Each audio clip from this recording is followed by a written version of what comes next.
Hey guys, it's Saf here with another Raid Shadow Legends video, and to be honest, I wasn't going to record this video today, but I have got baited. Now, there is a times 10 on, like a normal times 10 for once, rather than the ones we've been having in the week, and it has got some pretty incredible champions. I think champions that are actually going to be really useful for one in particular for hard dungeons, but also for all contents of high-end gameplay.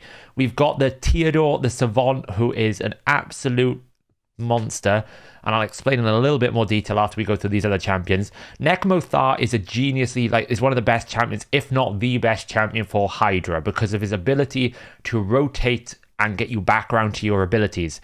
Nekmo enables you to run single provokers or be able to get away with things like getting back to your counter passive when she doesn't roll that 75% provoke. He also brings decreased speed as well. It's that he's a monster. You put him in relentless fast reflex, off he goes. Absolutely crazy champion. And to be honest, Lady Kimmy isn't as sort of S tier as she used to be in the sense, just because removing debuffs is kind of problematic in Arena, but she's still one of the fastest champions in the game and has a hell of a lot of turn meter control and can actually help you in a lot of places. Her kit is a little bit too conditional for some of the PvE dungeons, specifically that, you know, in order to get those block debuffs, you need a block buffs, you have to remove a buff and those sorts of things for Hydra. But really, Kimmy is also an amazing, amazing champion. We also have two Hanorach here, which has grown in prominence more and more since harder content has come out, just because she's defense-based and has a lot of kit. But the champion that really screams and really kind of... I was already umming and ahhing about it before we came here, was Teodor the Savant. Hellhades pulled him recently. If you haven't checked out his video on his new teams with Teodor, it's absolutely insane. He is the only champion in the game that can activate all poisons on all targets on one ability. The only champion. You've got Tyre, who can do it to a single target. You've got Dark Hail Venomage, who can activate poisons on an A1 inconsistently, but they do like one or two poisons. He activates every poison, every burn on all targets by one turn, but he also increases the duration at the same time. He is going to be a monster in hard mode dungeons. He's still going to be a monster. As much as things like, he won't be as crazy for Ice Golem anymore, but for Fire Knight, I think he's going to be one of the best champions for there. I think for Spider, he's going to be one of the best champions to activate those burns as well as the poisons. Killing those Spiderlings, absolutely going to be crazy. We've also got an AoE A1 as well with decreased speed. He's got increased speed. He places poisons. It's just... If we think what the Tainted Dragon is going to do, he's going to apply poisons. Well, every time he puts a poison on an enemy, he increases his own resistance. So being able to scale yourself is going to be much easier. Also brings a big aura. So I was really tempted by Teodor, but what's kind of pushed me over the edge, why we're pulling the shards, is they've put a tier 3 Soulstone. This is very difficult to get hold of. So far, the only accessible ways you've been able to get this was one Hero's Path, where they put it on the bottom, or if you did a lot of Iron Twins and you just sold all of your souls. If you only do Iron Twins and Hydra, it takes over a year to get one of these souls without selling anything, right? There's lots of different coins you can pick up through events and things, which kind of makes that 1 year not really true and realistic. It's probably a lot less than that. You're probably looking at somewhere between 3 to 5 months to get one of these bad boys, and they are the only soul that gives you guaranteed 5 or 6 star. Now, you're still leaning much more towards the epic guarantee, epic 5 star or epic 6 star. I think it's only about a 20% chance for a legendary, so you're still quite low odds to get a legendary soul, but it's far better than the tier ones where majority of the time you're going to get a, you know, I think it's only like it's like 92% it's going to be a rare soul. It's really, really low, and it's going to be a low soul as well at 1 to 3 stars. So in terms of the value of this is more value for me as an end game player than all of these legendary books combined. As controversial as it is, I know for free-to-play players and players who are progressing through the game, the legendary books are very valuable. I'm not discounting that the legendary books aren't valuable, but I farm Ultra Nightmare all the time. So I always have enough legendary books for the champions that I really care about. But this is access to a reward that right now looks to be very, very valuable. They're pushing more and more blessings, live arenas coming out. These stones are going to be incredibly valuable. So I've kind of decided I'm going to pull my Sacred Shards. I really would love a Teodor. I don't have one. I would also take another Nekmo. It doesn't hurt. But there's also other good rewards, anniversary tokens. I need to be mindful that if I want to finish the Titan event, I can't keep skipping these tournaments. And there's a couple of other Soulstones here as well. So without further ado, we are going to pull these stones. You need 7,500. So effectively, you need to pull 15 sacreds or a combination of the others. I'm going to try and hold my ancients because I feel like we're due some sort of guaranteed ancient event. I feel like that's on the horizon. I know there's a ×2 sacred next weekend, but for my end game account, it's not that valuable to me because 9 times out of 10, I'm going to pull a legendary I don't need. Whereas I'd rather just pull it here, get that tier 3 Soulstone, and get a chance at one of the legendaries that are very good. But I'm keeping my ancients. I'm going to pull my sacreds and my voids because I know I'm quite low on mercy on voids anyway. I'd love to pick up a couple of void epics that I'm waiting for. Akhenaten in particular, I'd love a couple more of him. So maybe we get lucky there, maybe we don't. But that's kind of like where I'm at. I have got another sacred that I can get within the 3v3 bazaar if I need it. So we're going to see what we're going to get. We're going to start with the voids here because we need to pull the voids because you normally need 15 sacreds. I don't have those. So let's see what we get. What we would really like here is an Akhenaten. Another one. That's kind of like the most desirable champion here. It's probably going to be 9 rays if we're being honest because it is only normal rates. And you might be thinking, why you're crazy pulling voids here. Like, I know I've just pulled Necra, so I'm nowhere near mercy. So these voids are just like building up my mercy counter. Epic. Another Demitha. That's my 3rd Demitha. Actually, an insanely good champion. If I pulled out on the free-to-play, I'd be laughing. But yeah, insanely champ. I might have a use for a 3rd Demitha. There's some double Demitha teams. Oh, we got some lag. Maybe the legendary's behind the lag. No, it's a rare. Of course it's a rare. There are some double Demitha clan boss teams. I also think Demitha generally is a great champion if you build her in the right thing for other things. Like, she's one of the strongest heals in the game. If you had a 6-star Demitha in Miracle Heal, for example, that would be a huge amount of maximum HP reduction returned. So we got 1 epic out of that pool. Not bad. Not the worst. Okay, so that's all the bad luck out of the way. Let's go. We want some gold. We're going to start with an epic. There aren't really any epics that I'm looking for. It's only gold that I'm looking for here. So ideally, I'd like to get at least 1 legendary out of these 11, but I know that the odds of that is actually quite low. You need to put a lot more. So right now, it's not going so well. Nogorio actually hits really hard. Really interesting champion. Does a lot of damage. We're only pulling epics right now. This is pretty brutal. Come on, game. Give me gold. Give me something good. We're going to break and we're going to pull 10 ancients after this, and then we're going to go back. Because this is brutal. Pull a Geomancer. That would be crazy in my free-to-play. We're going to pull 10 ancients, and then we're going to go back and pull the 5. Just to, like, break us out of the bad flow a little bit. Okay, this is not going to plan so far. We need to make some space, so we're going to do that quickly. Okay, so we've got some space. Let's go. 5 more. Please. Please, can we do this? That's another epic. That is one of the times 10 Tagawa. I don't really need a Tagawa, I'll be honest. He's on... What faction is he? Orcs. I kind of do Orcs in 1 minute because Nogdar is a broken champion. But, he's not a terrible champion. I just don't really need him. He's not a Teodor the Savant. Give me a legendary. That's not a legendary. Fenax, absolute monster of a champion. I will be using my Fenax a fair bit. Do we get at least 1 gold? Oh, Lorne the Cutter. I don't think I have this guy, so I'll probably keep a copy of this guy. What does he do? 100% chance of decreasing the target's turn meter by 100%, which is okay, not bad. Attacks all enemies, places leech and heal reduction, and then it hits 3 times and heals.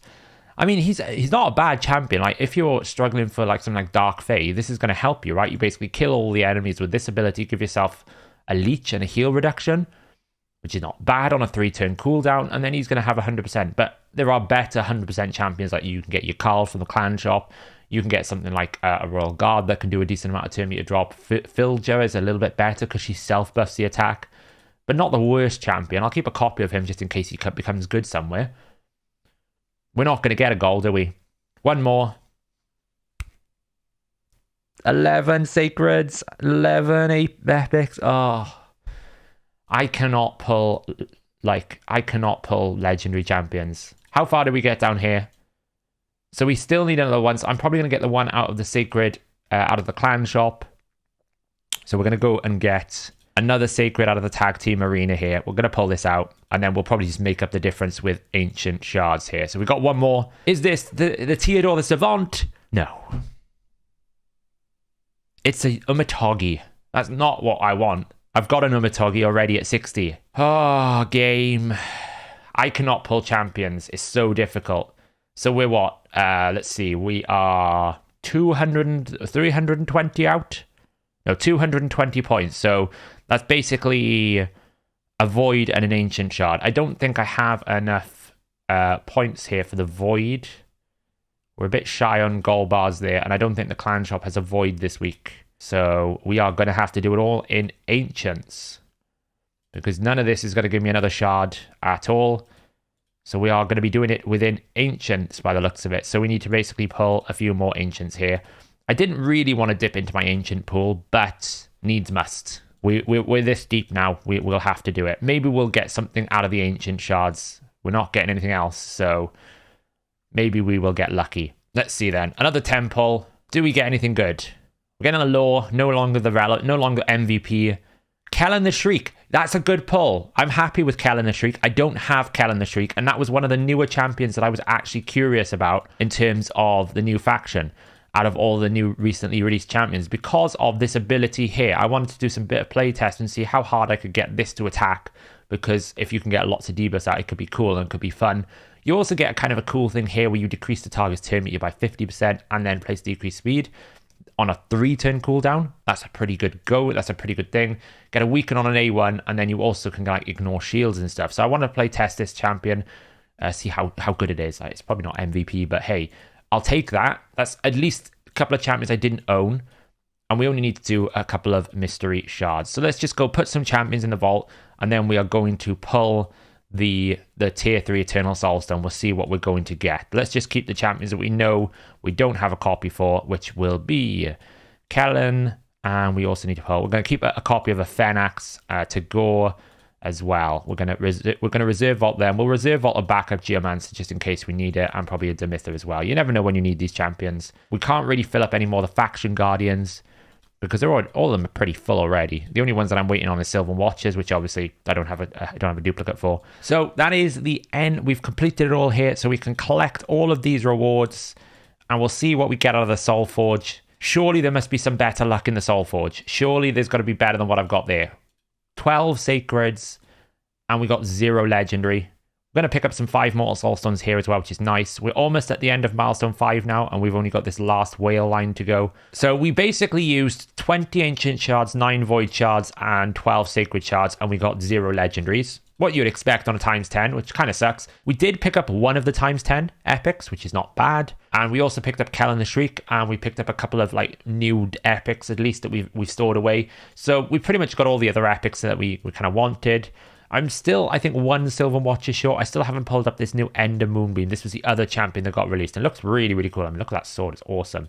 But Ender was the one champion I was a bit like, I don't really see the value of. It was Kellen the Shriek that I was most interested in. But Souls are very important, although I don't think they're going to be as important as was announced yesterday. I'm going to do a follow-up video on the new hard mode bosses to explain that I actually don't think that passive is going to be as impactful as people think. It will help, it will be beneficial, but I don't think it's as essential as it sounds at the moment. What we are looking for at the moment is, we did pick up a 1-star soul for Gory. I kind of want another one because he's going to be used for Finite Hard. I want souls on Akimtum, and then I kind of want souls on these champions here. Yakar would be great. Nekret would be great. Shemnath would be great for Clan Boss, although I think maybe Shemnath needs to come out now, and I think we need to look more big picture around different factions and different things that we're using for different pieces of content. We're going to do Duchess for Arena because she's only got a 1-star soul. She could benefit from more of those. Rares we don't really have a use for. So let's pull the 5 tier 1s first. Do we get anything useful?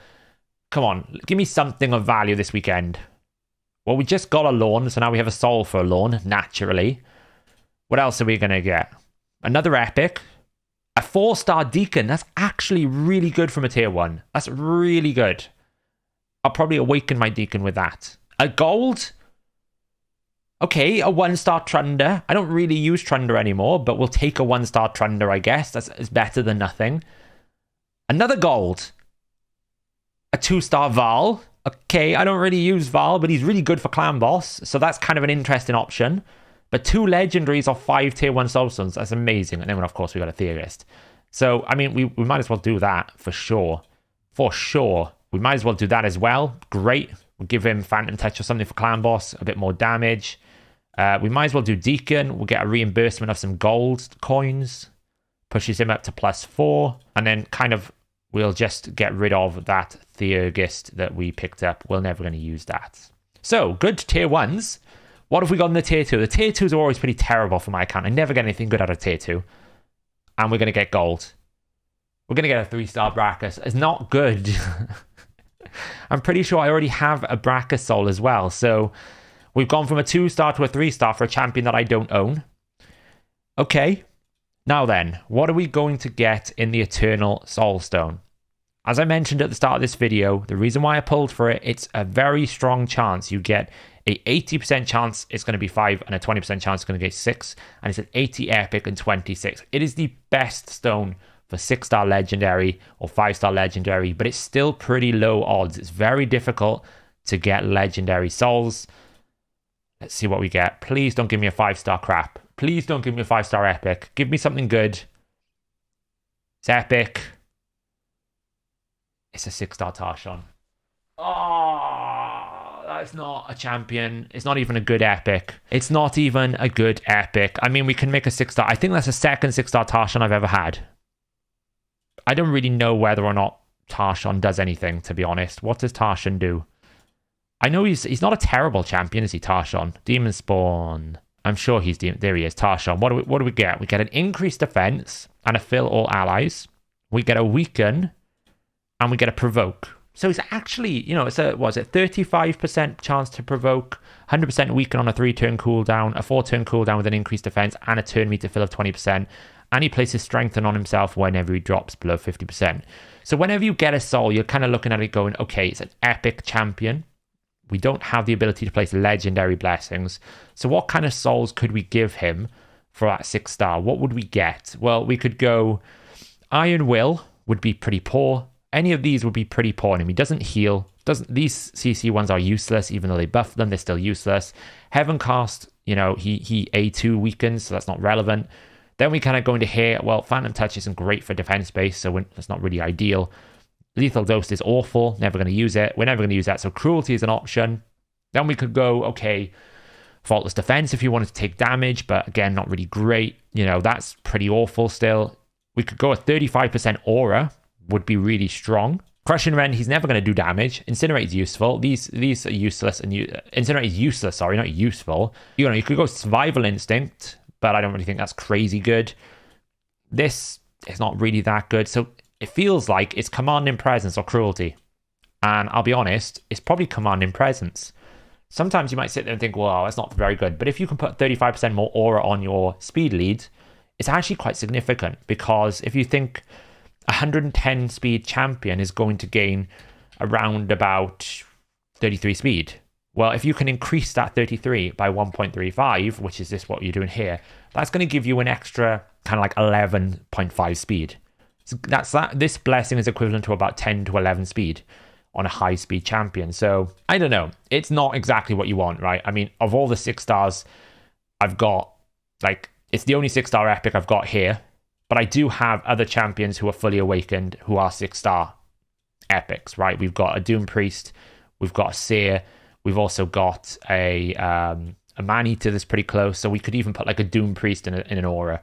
I've invested an awful lot. I got really like poor returns. This is probably like a pretty fail video. But hey, it's all for content. It is what it is. That is the case. Sometimes you have to low roll. Maybe I'll high roll next time. I'm still holding my Ancients, hoping we get a guaranteed Ancient at some point. I know I can pick up some Ancients to get up to the 150, 200 mark if I need to. I bought the sack of gems recently. But there you go, guys. That is the end of this shard pull video. A bit of a longer one than I expected. Let me know in the comments below if you're pulling shards for Teodor. Hopefully you've had better luck than me. I can't pull champions for the life of me. I can roll gear. If you could check my stream last night, I got like multiple triple rolls, but I cannot pull champions. So the quest for a Teodor continues. Next week, hopefully we'll be getting hard dungeons. So I'm going to be doing more content around trying to prepare different teams and different strategies, speed tuning, and based on some of the information we know, we can start making decisions. And as I said, I will put some comments out around about that awakening passive that they've snuck into the bosses. I don't think it's going to be as important as it sounds, if I'm being honest. But until then, I will catch you in the next video.